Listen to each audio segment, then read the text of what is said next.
Setup तो हमारा काफ़ी नेगेटिव है एक्चुअली, बट कई बार क्या होता है कि जो सबसे नेगेटिव सेटअप हो ना, वहीं पर चीज़ें बदल जाती हैं। जैसे कहते हैं कि the night is darkest near the dawn, तो वो अगर आप देखें तो कल एफआईआईएस की बड़ी सेलिंग है, करीब करीब 2380 करोड़ की कैश मार्केट में सेलिंग है। सामने डीआईएस ने कम कैश डाला, करीब करीब 1077 करोड़ का।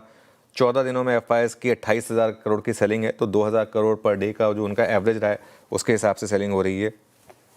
इंडेक्स फ्यूचर्स में करीब करीब 1800 करोड़ की सेलिंग है, स्टॉक फ्यूचर्स में करीब करीब 3200 करोड़ की सेलिंग है। तो इन सबको अगर आप जोड़ दें तो करीब करीब मोटा मोटी मामला आता है करीब करीब 7,500 करोड़ के करीब का। और ये 5 दिनों की एफआईआईएस की इंडेक्स फ्यूचर्स में सबसे बड़ी सेलिंग है वीरू। और अगर 2 दिनों में देखें तो स्टॉक फ्यूचर्स में करीब करीब 5500 करोड़ की सेलिंग है। तो शॉर्ट पोजीशन तो काफ़ी ली है उन्होंने।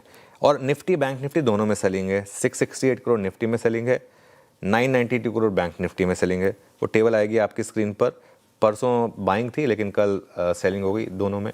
और अगर आप चेंजेस देखेंगे इंडेक्स फ्यूचर्स में तो 2600 लॉन्ग कम हुए हैं और 6300 शॉर्ट ऐड हुए हैं। स्टॉक फ्यूचर्स में अगर आप देखेंगे तो 35,000 लॉन्ग कम हुए हैं और करीब करीब 11,000 शॉर्ट ऐड हुए हैं।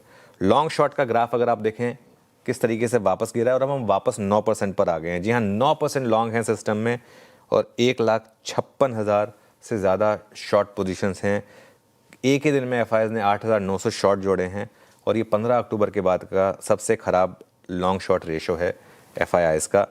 इंडिया वेक्स कल 1.85% नीचे था। एक अच्छी चीज़ है कि पुट कॉल रेशो अब 1 के नीचे आ गया। नॉर्मली 1 के नीचे जब पुट कॉल रेशो आता है तो मार्केट में एक नियर टर्म रिवर्सल की उम्मीद रहती है, एक नियर टर्म बॉटम फॉर्मेशन की उम्मीद रहती है। तो वो आया है, लेट्स वेट एंड वॉच। लेकिन सिर्फ स्टैटिस्टिक्स देखेंगे अगर आप तो स्टैटिस्टिक्स तो ख़राब हैं कल के।